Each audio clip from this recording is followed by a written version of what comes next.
Hey, what's up everyone, it's Rafal, and today is the last day I'm actually making a video in this location. I'm moving to the new office, so video about that soon. But today we're working on iPhone 6 that has no service. It's very typical for iPhone 6 and 6 Plus to have that issue. So this solution is going to work on phones that have obviously no service, but also when you dial star pound 06 pound, you should get an IMEI number. In this case, you can see that nothing is happening, but also when you go to settings, general about, you should have modem firmware here. If you don't have it, you might have a different issue. So in this case, we're going to run a jumper wire. This is kind of common solution, but what I'm going to do is run it without removing the baseband. So this is my new way that I've been using for a while. It works really good and saves time on rebolting the baseband, which sometimes there's some days that it's very hard to reball that stuff for some reason. So this is a quick, dirty way to make that phone work again. Okay, so to get to the baseband, we have to remove this shield. So first thing I like to do is actually remove the bottom shield first, because when you're heating the top one, which is, you have to use quite a bit of heat, pretty much almost max out my machine. This bottom bracket or the shield is actually cooling the top. So I remove this one first, that way it's a little bit easier to remove this sucker off of here. So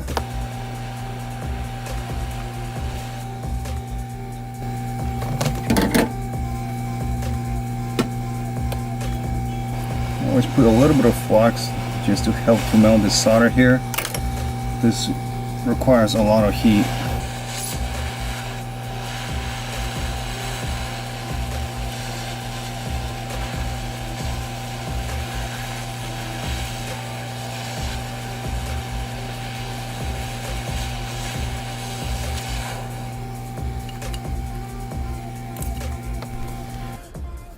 Okay, so you want to grab your jumper wire just as usual, and what we're going to do is tin the very tip of that wire, and I usually do that on the shield, something metal.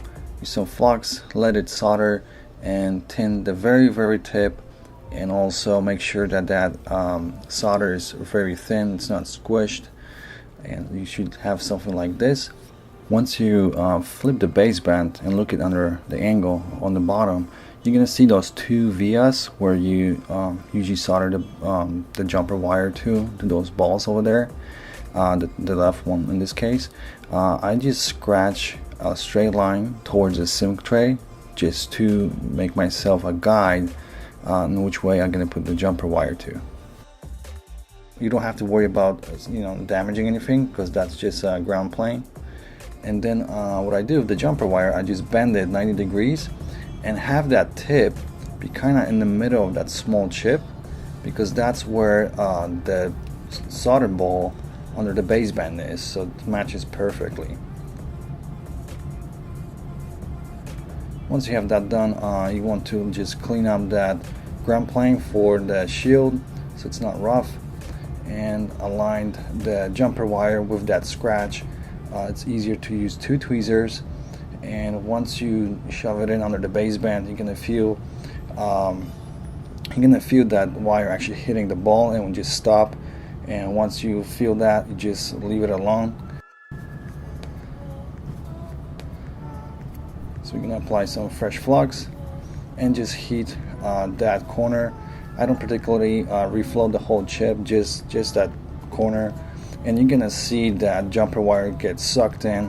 Kind of looks like conception, but you're gonna be able to tell that that ball was melted and that jumper wire is connected.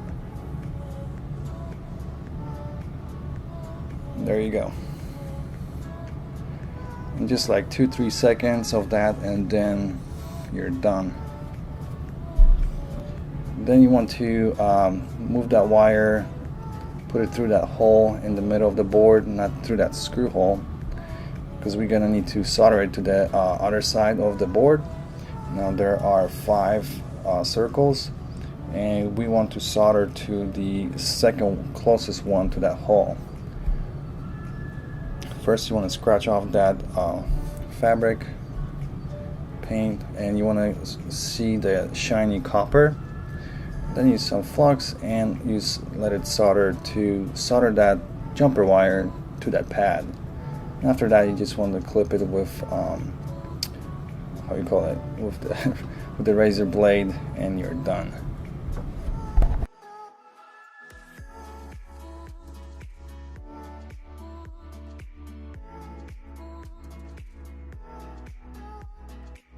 Let's fire this up and see if this worked. Let's put T-Mobile SIM card.